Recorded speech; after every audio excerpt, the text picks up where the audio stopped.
Kau jong lok sih. Singkawang hujan, Singkawang hujan.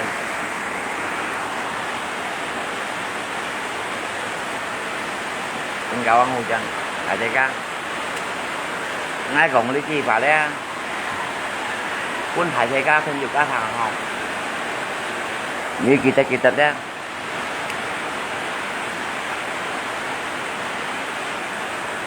Thầy cũng xây cái sống nhá. Thầy mới trả những đứa trong các kẻo mà luôn ngày xí xưởng anh nhá. Các ngàn nhân sĩ chiêu đều như thế à? Ngàn nhân sĩ chiêu đều. Nga hiông còn Nga thằng bảo vệ này xì với ai như còn hiông còn nhân phải đó. Bukan nya bông bệnh còn Nga hiông còn. Kiểu mà luôn này. Với ai như còn hiông còn nhân phải đâu à? Hiông còn nhân. Ê, còn thì các cái những ăn mò, còn thì các cái những lần lai. Thế lấy xe cái sống nước trông như kiểu mà luôn này nhìn nha. Gì chiêu đeo à, kiểu mà luôn. Đó. Khen ban sĩ chiêu đeo à. Trong tháo qua mình như lắp ra to thì nó to tỏ lắp ra. Mày, kêu một chút tung dùng một con lòng hay không ha? Thầy có. Còn mẹ trong cá nhỏ chụp tâm trẻ mà nhìn thu cá sang hại thì nhau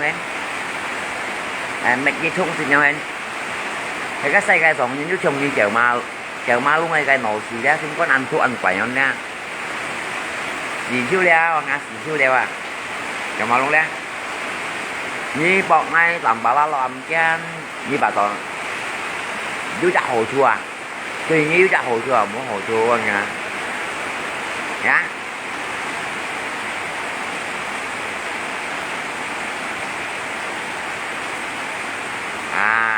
để theo một việc hay gì chành nhau như con mày lá chào má luôn ấy như một cái không còn hàm nha như tận nhìn đi hàm nhọn á tận tao nhìn đi thì con đi hàm nhọn là tục chàng nhá một cái không còn ai xe nhọn là với mình à xoa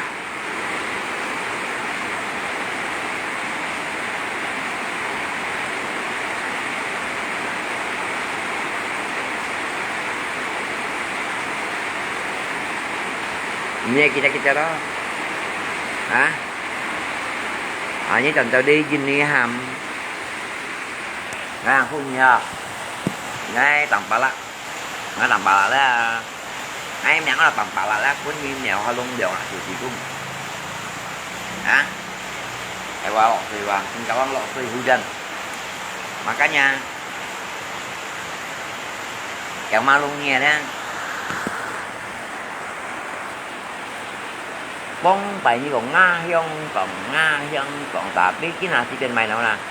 trên mày áo hiông còn nhìn nha không nói chị các cái nhìn nha còn ăn mò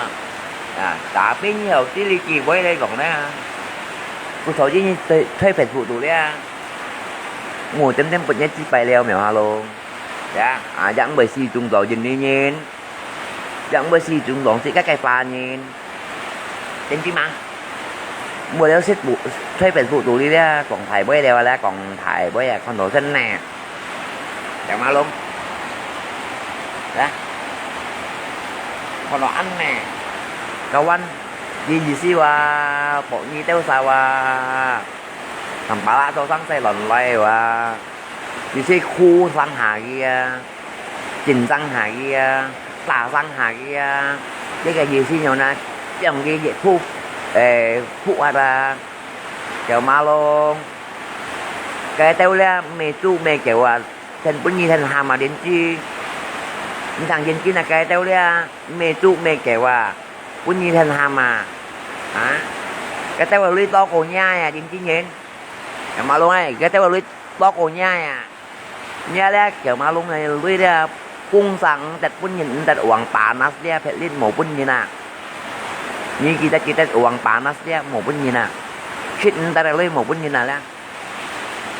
á ở bún rồi như là thầu cũng nhầm lo thật linh nha nhớ lấy đi một bún như là uổng bản nó sẽ nhớ lấy ăn sao rồi lui à thầy toán khu tại hàng sao à một bún như nè thế á để hàng ngay tôi thu ngồi dịch quả ta leo ngay lẹp thì á quát thầy thấy các phải nhiều ca ngay là một còn như theo sai bùn còn này còn á bùn còn ngày còn đôi dịch chẳng thì cho đó như sao tôi cả làm bảo là tôi bên chị bảo tôi trồng đồ nào tôi đây còn nè mình các sang như theo chứ vẫn tầm trả đi đấy này sang xe đấy dù xin bên nhìn tôi một hệ quay thân mà như cái đây rồi tụi một hệ quay đi còn cây còn lấy cây còn á cả ta bảo anh có thì tôi chỉ cái thả đầu bên nhìn này lấy tụi một thân nhìn một còn nhìn mà hả kita đã phải cái bên nhiều cái mới cái ly thon cái thon này thon thì thon thế nào hay đó cho anh hiểu đi chúng em mèo hao luôn nhân á cả lộ pha giống nha bún nồi nhiên thầu cũng nhầm lâu anh các thêm một uổng bản nó và cô liền như đó bên juga dầu xiêm mà làm bánh dầu xiêm đeo lui đây chuyện ta đây như này lui đây vậy đi con bỏ leo con bỏ cái miền bị chặt đấy xin ta lui uổng bản nó sẽ đấy xin mua mai ta đây là như đó tụi mua mai thầu liang nữa các bạn hỏi như này răng tay bởi hỏi như này lui đây chỉ chẳng nói liang uổng bản nó sao đấy như thế uổng bản nó sao xin ta phải người ta đã lấy ra quảng bá nó ra như cái đẹp bữa nào như cái thầu cũng nhầm lo đi phải tụ tuổi xe đi còn trong cái bệnh bề xíu đi không du sim cũng như này còn như thế nào hả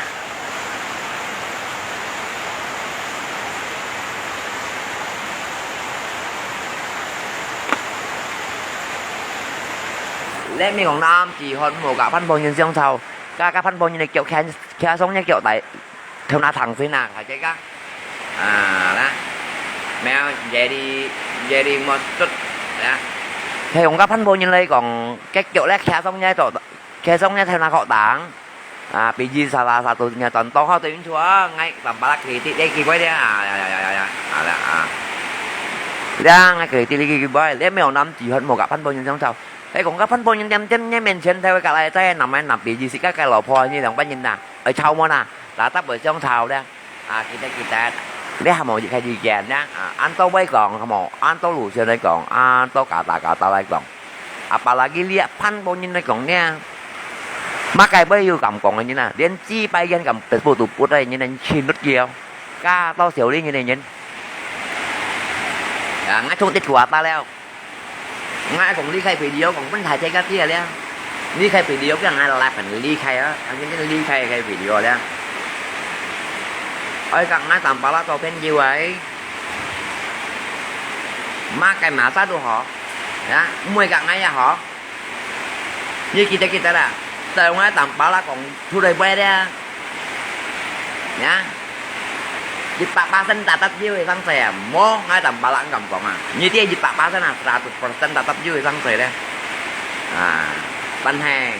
ngay còn có nhiều thằng trên là ngay gì xí đấy như đâu bên nhiều ca ngại như đâu xa hồ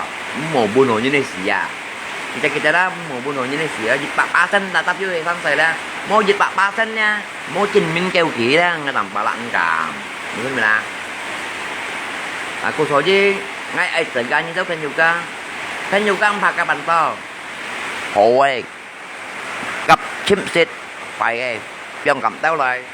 lấy cái gì chèn nhá lấy cái gì chèn đang ngay buồn an chưa bảo lấy còn nó tạo tiếng gì đâu thằng thì nga cài hạ cao bên ngày một tiền nó hồi gặp chim xịt phải đấy trong cầm tao lại bởi sùng phổ như tao liêm dưới trong thâu trong ao này đấy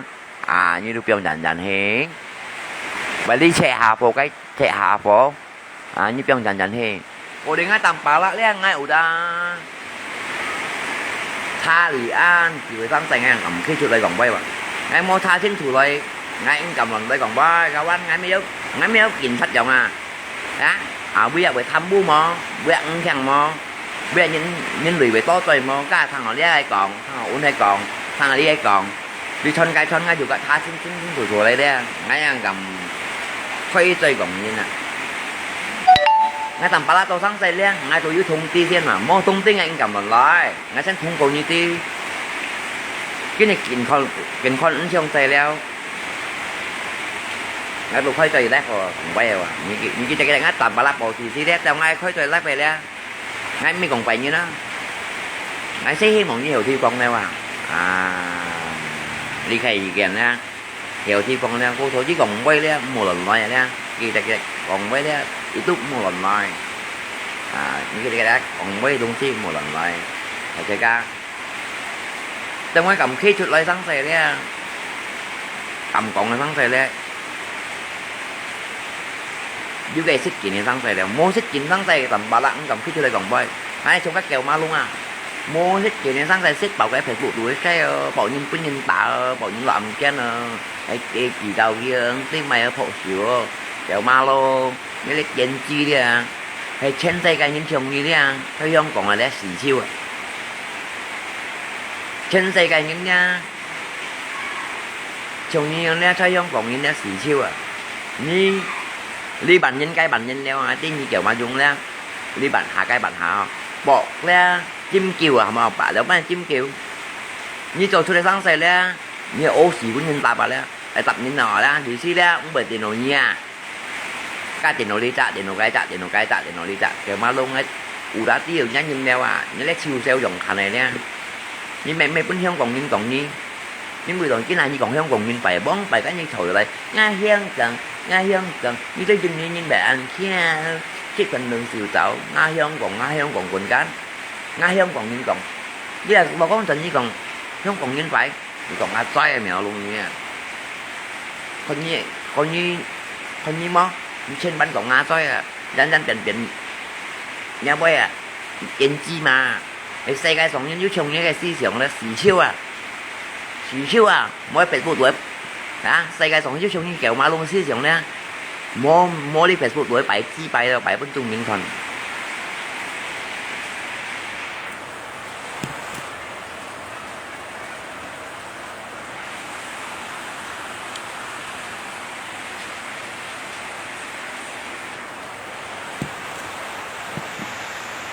là bot những cái mấy con mai là bot anh nga mốt khai bộ tí lần thầy là bot như này chính tia ai rồi đã lát hả nhon là bot những cái mấy con mặt khai bộ tiên xị cá món xa là như hàng tàu bị đi ta tập vô với còn này như bên nào ta tập vô với còn mốt khai trên thì cá làm bảo lặng còn thầy còn bơi hả muốn khai trên chị đấy làm bảo lặng nhưng cầm làm thầy còn với lấy 90 tuổi với khai trên chị hả làm bảo lá đang cầm còn thu lấy còn với ngay tầm bảo lá tao sáng say để là lép ngay cũng chung nhá ngay tiếng thua để là lép đang ngay cũng chung với tao xì bù manh trong đó đã ngay cũng chung với tao xì bù manh chẳng post nhân chẳng bù lý nhân chẳng còn nhân tapi cầm thu lấy nhỉ cầm thu lấy nhỉ đó cầm menang cũng cái resiko ya kami siluman ada berani berbuat tetapi tidak berani tanggung jawab itulah namanya siluman ya ingat ya berani berbuat tetapi tidak berani bertanggung jawab chết bảo cái phải phụ tuổi post còn ra còn ca hả cho ngay còn như tao nhìn nha chen banh mô rồi nhá lùng xì lùng banh cầm tổ lùng xì lùng banh chia bùi nhìn tỏ sinh nhìn có thầy chi bài bạn ngay tầm ba lá lặng xuống ta đang còn quay ngay tổ sáng xe ngay mua chầu phan ngay mua hầm nhìn là phía đây ngay tầm ba lá phía chụp bài ngay chung như tao xì lùng banh xích bảo cái thầy cuộc đuổi post có chi bài kamu lung akun siluman ngay tôi sáng tay ngay langsung khi chuột bài ngay langsung nhỉ itu hamo dính hiu ngò hòn mấy cái Facebook với bang quần khang quần thầy chi bài có thầy chi bài có nghe chi bài cái dính hiu thầy chi bài hiu dính hiu đồ có nghe nè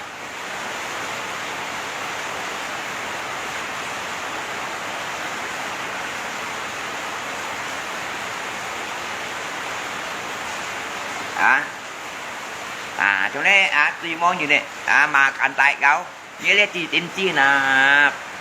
vì là chấp ya nhớ là vì là chấp đấy chẳng chấp dính với xiang xoay rồi ya vì là chấp đấy cũng tí này mang tàu thổ chiêu nhớ là không một pan cung mà đấy không một pan cung mà cái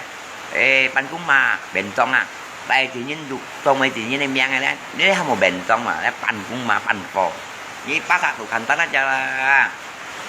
ini pas satu antara ini mau pan kung malah pan tua nah manusia setengah dewa boleh anjingnya dia binajab dia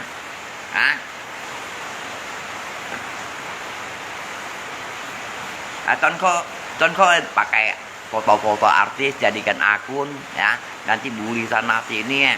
hai coy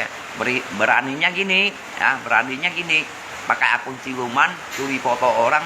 ya bikin akun siluman posting sana sini kamu memang dasar sampah jangan masuk di sini ya ini kayak sampah ya kan jangan kamu memang dasar sampah masyarakat ya inci ya kan jangan pop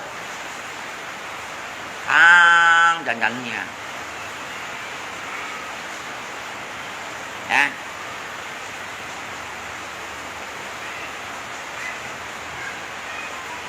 nah daripada ngomong besar di Facebook lebih baik pergi cari kerja uang nah jadi manusia normal lah bereskan kehidupan diri sendiri nah ya kalau kamu bisa ngomong gini kenapa kamu kritik kayak gitu ya kali baik tính chúa ngay potong sedikit ya jangan marah juga ya jangan sampai emosi ya nah daripada ngomong besar di Facebook lebih baik pergi cari uang kerja nah manusia yang normal nah bereskan kehidupan sendiri kak sendiri nah kamu pandai ngomong gini kenapa kamu masuk kritik kalau kamu tahu uang itu boleh dipakai ya kenapa seharusnya kamu kritik di sini kenapa kamu main Facebook sendiri kritik sendiri nah, ini tuh main bahan ahli kritik ya saya ngomong jujur ya saya ngomong jujur ini saya tangkapin kata-katanya như hiểu tí lưới hồ dùng tôi mạnh nhanh đi kritik ngay à HP một chít lo một đi kritik lo như làng tôi thì chim nuôi đeo chim mai à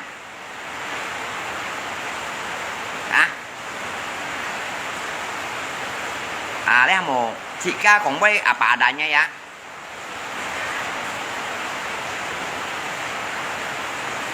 đấy một chị ca cũng với ini kita ngomong apa adanya ya di Pandora ya di Pandora saya ngomong apa adanya kamu udah tahu uangnya bagus bisa dipakai kenapa kamu sendiri tidak mau cari dulu nah kenapa semestinya kamu masih kritik di sini nah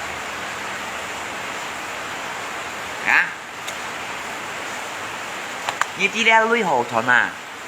nhiều bangnya kamu bisa nasihat saya tetapi kamu bisa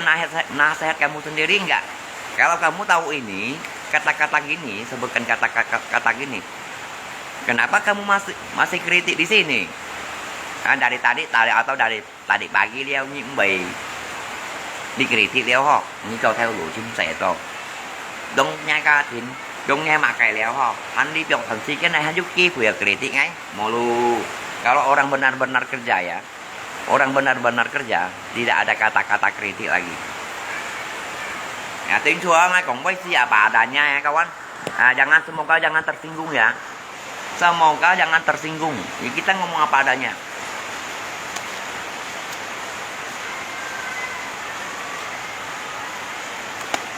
ya kita ngomong apa adanya memangnya pintar kamu memang orang sukses orang pintar orang hebat ya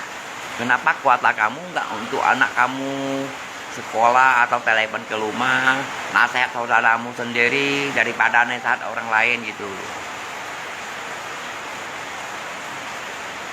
tiếng Chúa ngay cũng với siapa adanya ya jika saya sống tak ada lihai punya ya tak ada kata-kata lihai punya kalau orang pintar orang kuota ya kuota saya mendingan saya telepon ke anak saya nak gimana jam sekarang udah pulang sekolah belum musim hujan Singkawang mau papa jemput apa enggak ya nah kamu jangan pulang dulu lagi hujan nanti sakit kena hujan takut demam itu orang pintar bukan kritik-kritik di sini. Pak, nah, sekarang gimana kabar? Sehat? Itu baru mantap. Bapak mama ada duit nggak? Kalau nggak ada duit saya kirim nomor rekeningnya nanti saya transfer gitu. Itu baru mantap. Bukan bully sana sini. Tukang bully, tukang fitnah. Itu paling bodoh.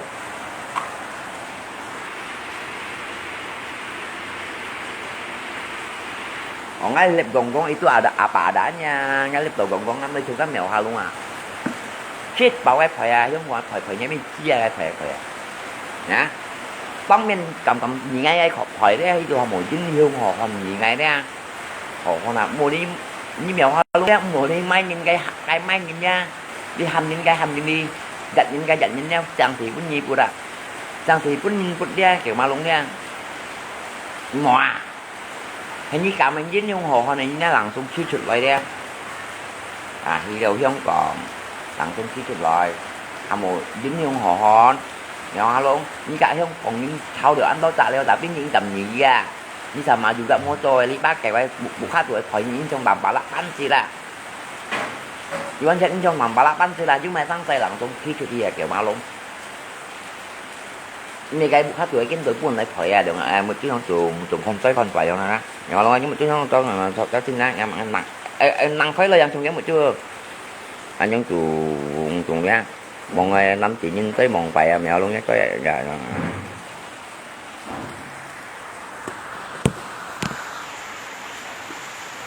hả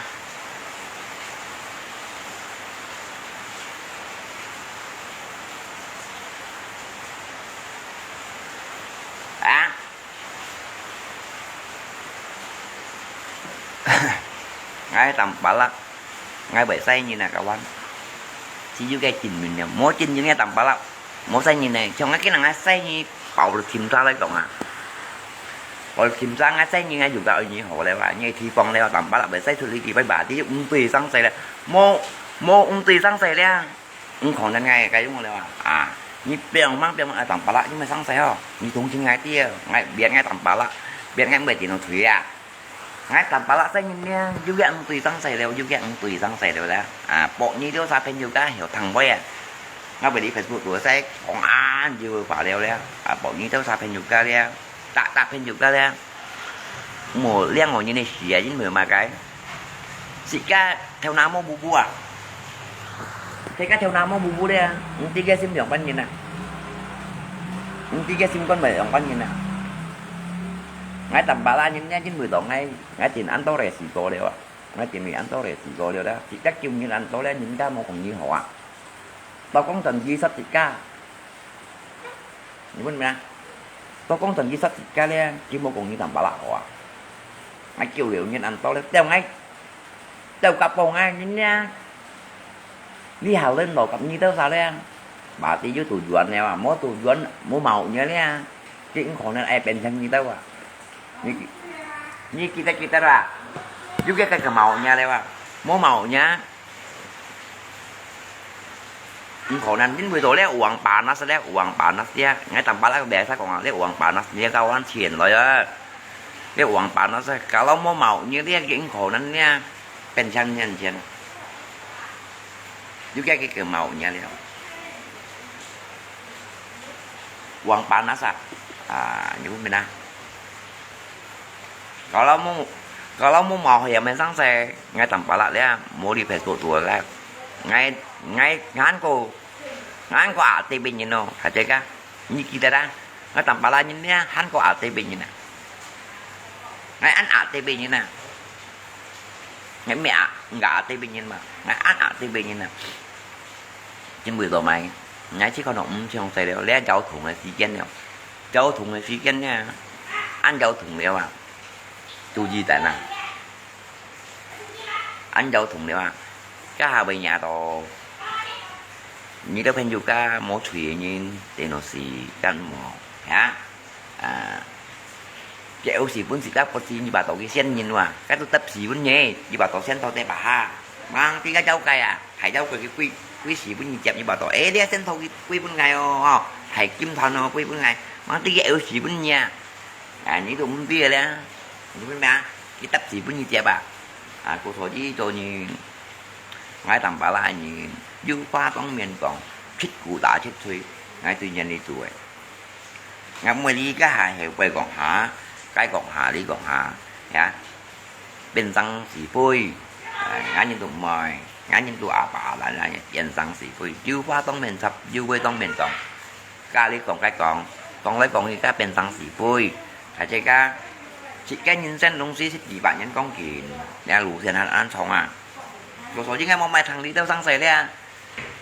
ngay thằng đi theo sang xe mũi nhìn được chưa mũi nhìn được chưa má cái phải rồi chưa chịu giảm mà bắt giảm mà được giảm mà xe phì các bạn một ngày mới còn như đâu tí để nó sang xe đấy vì ngày này ngày mới còn là mi tiểu ngát chỉ giảm mi tiểu ngát xoay như cái này mi tiểu ngát chỉ giảm mi tiểu ngát xoay đấy cả mi chỉ ngát bỏ nè ngay còn như mà chỉ bay cái này nhớ em nhưng vừa rồi đấy chàng cái tăng xe đấy bởi hỏi như này đấy hồi mua cái bún như nè phải cái bún như thế để sẽ anh định chăng liệu vậy thì vòng hình ra vì các cái chỉ các cái đấy thì vòng hình dính bữa tông tầm ba là còn bền xếp trăng là pis bà già là pis ra không bị đẹp của ta để gì bên như mà uống bàn nát leo xếp trăng là pis bà già ngay tầm ba là dính bữa tông mai cái ngay tiền cô đấy nha mấy chị bay như mèo hay luôn cái kêu như kêu hàng ngày to bằng lẽ ca còn nào xíu như vậy nghe hả itu Pak Tai ya Pak Tai mẹ em mốt đặt kinh nhanh ngay những tụi cái số em Facebook tuổi khác ngay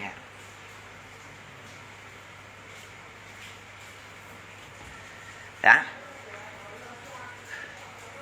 nếu alo với lại uang panas mau dính bữa toàn tầm pala bay còn như đó xếp tăng là pes aja nhảy tí lên gì xí vậy xếp tăng thung bi tết rồi ở này tí na ngay gì đấy ở này tí na ngay cái còn dư quả là pes aja đó như thế ở này tí na dính bữa tối đem mỹ hiểm mấy sáng sẽ bỏ như thế hiểu thụ cô xui nhìn hiểu tí đấy cái chỉ ta đấy ăn kèm ăn giờ này tình huống này còn đấy như kita tầm pala còn phải lấy mấy sáng nát thêm juga tu gì thế vậy hỏi ở bên juga hiểu chỉ cái hiểu thông tin này kia đi cả mấy tiền rồi như thế sao bên juga mua sang xây cái mấy sang xây cho mua bộ khác cái rồi mua mua còn những mấy sang cũng cho một cái này những 10 ngày tiền gì léo bên juga ngày 10 gì đó sao bên juga tiền hồ xì ngày tiền gì tí tôi nhận nào uang panas he kia lui bảo đồ trẻ tạ cái mò lạ uang panas là nhau là cái lui ra rằng gì là cháu ấy như vậy thì xịp bằng tiền cháu ấy đấy sao bằng cái gì nên bằng cổ đấy để đi cái phút nào những lui ra cái này mình nhầm hả nè cái lui ra rằng gì là suốt đang nhắm cái đánh dưới dinh chỉ đó mình nhắm hẹn nó cái phút nào như cái nhàm nhá hay sao tao muốn nhìn ta là lôi tụi mình nhàm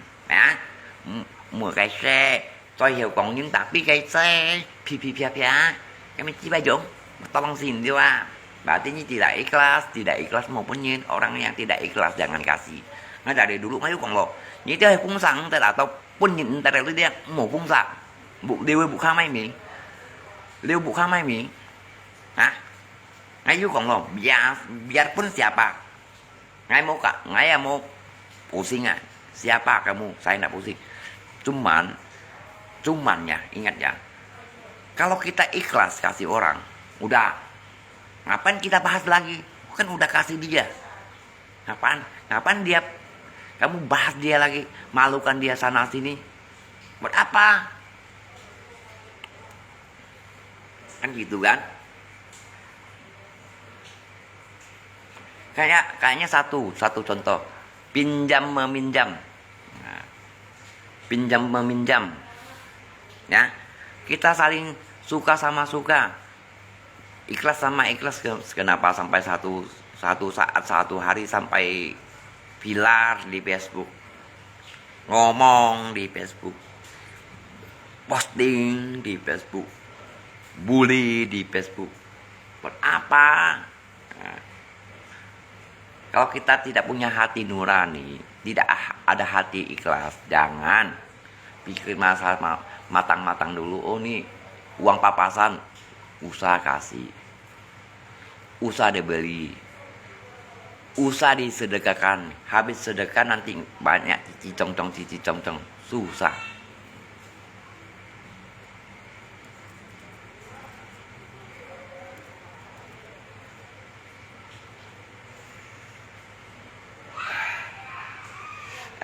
Như xích à thế cái lui xích tiểu phui như xích ha cả à thế cái lui xích tiểu phui họ đi li liệu là ngay như bà tàu không còn à thế lui anh coi xích à dưới cái màu nha vậy đi một chút nè dưới cái màu nha cả lâu màu nhớ ra như bà tàu không còn à thế cái lui anh coi xích nghe chỉ sùng lì nhóm kia pun như tạm bả lại đó itu anh này tambah lagi sendiri pun nyidah itu anak kawan mbak saya kata anak tatap juga uang panas ka pun nhìn thằng còn dịch cá cọc cá tàu còn mà cái mà dịch cá cọc cá lo dịch cá cọc cá đấy cái thằng đi trả ti thằng cái trả ti thằng đi trả ti cái gì là tao đi thằng đi còn đi thằng gì cá ti à ở lẹ pun nhìn lưới còn nhìn thằng này trong tay cho nè trên cầm 4 tí chưa à trên cầm 4 tí chưa à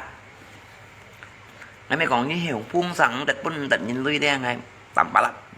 chỉ bóng bài mà đều kia nào nè hay trâu đồ nào tốt một phần xì trâu đồ nào tốt một chó ra một phần xì bún nhìn một bún như nào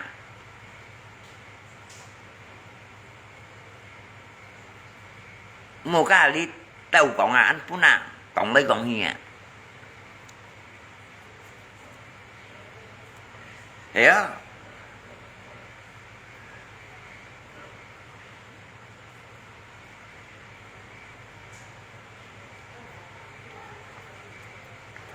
quăng máu số mẹ trò cái quan ngay mua trò bây giờ lên du lên ngay trời lấy xe đen ngay xe lùng đều gì lùng giá này po à lùng copy chung à mình lùng đi may à ngay lùng đi phải tôi tuổi xe gì xe chim hạ gì lúc vậy mình xe lấy phi thằng mình thầy xe nhìn mà ngay không cái cả chỉ làm nhầm ban nhìn thằng bên tàu à đi nhìn các bọn cái người xa la các quán này mấy phần mò thầy chơi các mấy phần mò như cặn ai mấy cầm chả nhí cái nhau hèn ngay lần thầy xe nhìn mẹ đấy xong kiểu ma luôn còn những bẹt gì liêu hai chồng ba còn những bẹt gì liêu ở ngay tầm bả lá cho hồ còn thầy chơi cái lấy cái lộ gì cả ở ngay cho hồ còn ngay phần cho hồ đều như liều bát ra như cái máy ở mua xin nhiều á phần cho hồ đeo cắm như thò một bẹt nhỉ lấy lộ những nha món đồ gì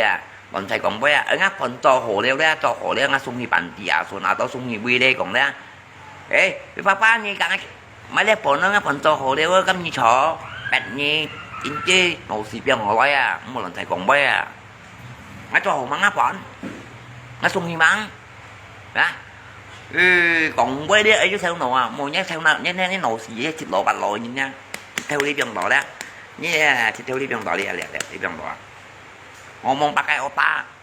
otaknya jangan taruh di dengkul gitu loh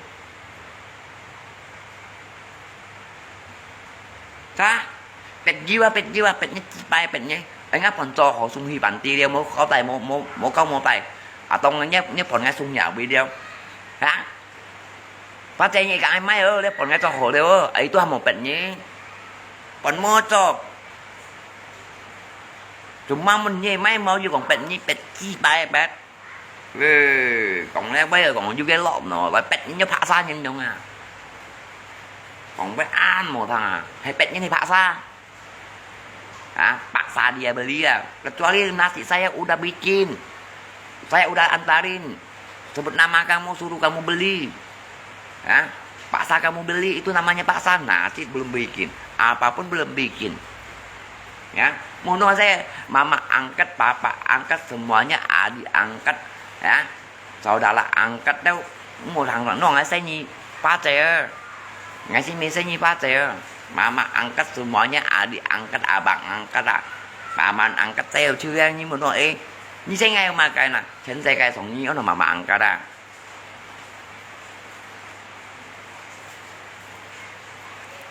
เห็นไหมน่ะนี่ป้าเจ๊เสียงทองทองอ่ะฉัน世界上นี้มีนี่มาอังกัดอ่ะอ่ะแม่ไม่มาอังกัดอ่ะแม่อ่ะแม่อ่ะแม่ไม่อ่ะแม่อ่ะแม่อ่ะแม่อ่ะแม่ได้ไม่มาอังกัดอ่ะanhต้องnhìn mà ăn cá chúng ta做những này trả đi dưa lò nhưng cùng với đấy trong mua nồi xì không à những nồi xì liêu chỉ theo ai không à những lò nhưng mà còn với đấy ngồi đó thu chơi chút giá ăn tuần như này chim có nào chứ dân làm ba là đụng cô nhau lui cái tạp đi đi ăn gì ra cho những tiền anh gì giống thằng hoan nha cho những tiền đi chúng bộ liêm du như nghe giống dòng hoan nha như kita như cho những tôi à ngay tàu hoan à các anh ngay mấy còn tập theo như về thầy khu lòng thầy theo các loại hay còn cho những tôi trên đến chúng bộ liêm du như này ngay tàu hoan ngay cô nhìn tàu hoan ai mau phụ sinh nhà chính vì cho những tôi chúng bộ liêm du như thế bài ba hỏi như nào cho sáng say mau trên gì nào ngay tàu hoan ai mau phụ sinh nhân đó là như cho sáng say cho tôi hay còn cho tôi sáng say ngay tàu hoan à một ấy xích nó như chơi không còn thì bóng hết bảo nhà ăn tăng nhà ăn tùy à nhà ăn chết à tổ sáng xe chẳng chung chết à hả như chết vì đó như cầm ngang mình trên đây còn á như chết vì đó lấy hà chút lấy còn hả như một bà tổ tầm bà lắng tí nhét lại vào ngắt mới sách nha như kita ra đó hả chút lấy phải á bắn tay phải đi đây phải chút chiêu mấy còn ngay tầm bà là em mình như thế ngay thằng cái phải ngày ăn to lên là cầu anh hiểu phải còn phải ngày ăn to lên mà cá nha còn mùa dịch như thế như ba chạy ra muốn ngay tầm bà là phải như đáp hiếu này được ngay tem ngay phải như nha thun đều à như kỳ tại ngay tầm bà là như một ni nhưng ngay mấy xì đủ má đó ngay mấy xì đủ má đó ngay mấy mua còn to xì đủ má là ngay một ni mua thằng phải ngay phải nha tem ngay phải như đều thun này đều ngay phải nhìn mau bụt đi đấy anh cầm phải nhén trên chúng ta mau lần thôi ngay tập bảo là tôi sáng say mau lần thôi ngay mau phải bên vui như này như vậy ngay mau thằng loại lý kỳ quả cây tập cái lý kỳ quả cây tập đi thằng trên cả thằng trên hay theo mèo luôn à thằng đi đâu đi thằng theo mau thằng mới ua chưa chỉnh sao đâu chỉnh bộ nhìn lọm kia nó bọn ai cũng nhìn tại như tiểu nhà em mà ba hả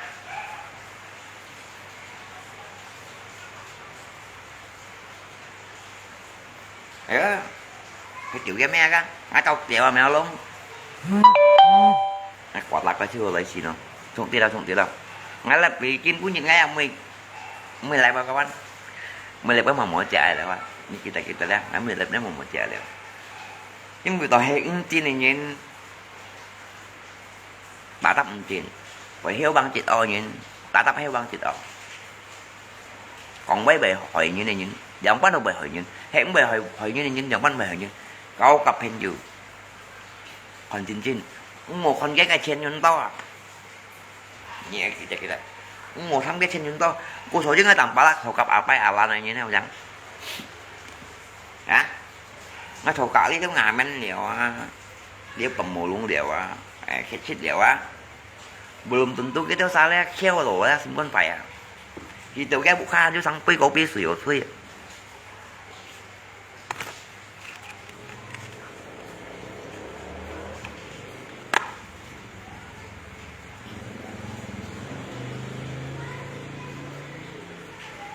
đó ngay thùng còn cá thầy cũng thầy xài à đó được cho má cái bì eo bao tao cũng như nằm mà ngay tầm ba la còn với đôi gì đi ngay tầm ta lá thầy cũng thầy xài như này dính bưởi thầy cũng thầy xài như nhá má cái bì chăng tăng ta thanh cũng như nằm mày mà ngay còn với đôi gì để những nồi kia chơi giống còn hết tỏ chén vô đủ xin tôi cậu anh thì đành nói vô lý tổ mong mày hình bánh như này là chứ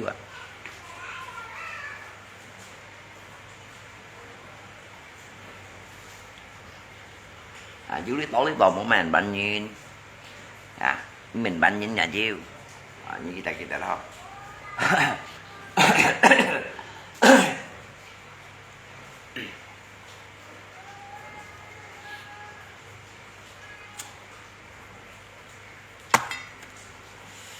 chẳng có tầm ba lá chọn những lưới ngay tao tấp xuống lưới bánh nhìn cậu anh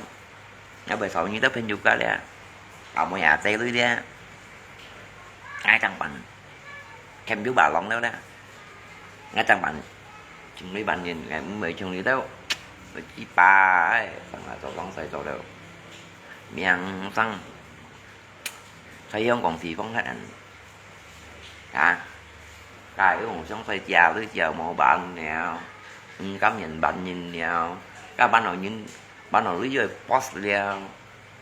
sổ lão la cái nhìn ăn chàng leo làm bánh nào à mới chỉ ba bán đồ lấy ở bán nào kia à video gì phải kể những kỹ lắm đá bố sĩ chứ nào à tụi mình xí vô nhau đi xí lấy con ấy tầm ba là phòng ngay lưới dưới đây cho thì dòng bán không xí ra còn về chính thì bên nhau muốn không xí đâu à hả không xí vô xe cho thì à xí cá sấu những lưới đồ hồ à cái bán nào xí cá đồ hồ à xí cá vô xin chè như nó mỗi xin chè như này mới không chưa ấy càng còn sau nó bạn cầu ra nhân thì season có trong nhân thì sao mà chú gần như đầu cái phần bình theo ngài còn với tung chứ đấy ngài giặc mới có xì chuyên ngài mới có ngâm mẹ ngài nhìn nhá như gì ta truy thùng giống một mẹ đầu ngài ngài đâu to sò ngài mau bu lùn như mày ra ngài cái nụ đã còn gì đều ngài làm bà lại lẽ ngài mau bu lùn như mày ra tập treo như còn ít tới tầm bà lại lẽ nhá đồ nào tôi như phải thải xót đâu bỏ xích còn cái miếng ngài đồ nào tôi đâu phải chứ cả cái miếng ngài đồ nào tôi cắt xì quý chơi à ôi xì cũng nhìn của đè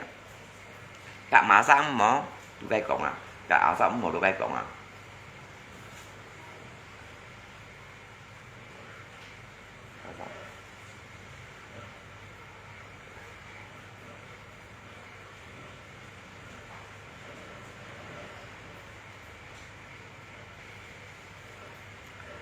cả xăm mà cái đồ gai sót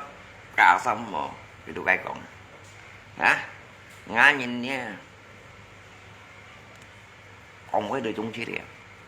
một cái tầm ba lá cá nhân đồ nào tôi để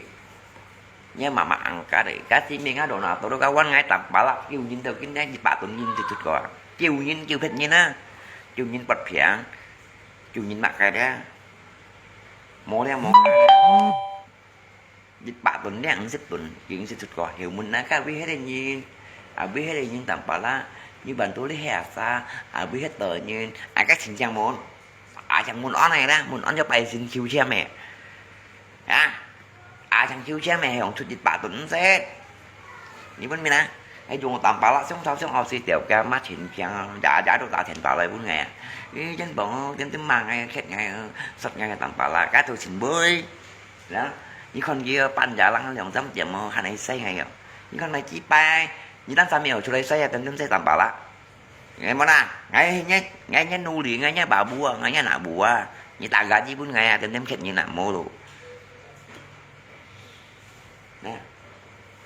một con á cá đồ nào tôi đó thích nha hả một con cá đồ nào tôi đó nhưng mà chỉ bay sáng say được chỉ một tầm bà lạ hả ngay tao chèo à lấy trên gói chèo à như một con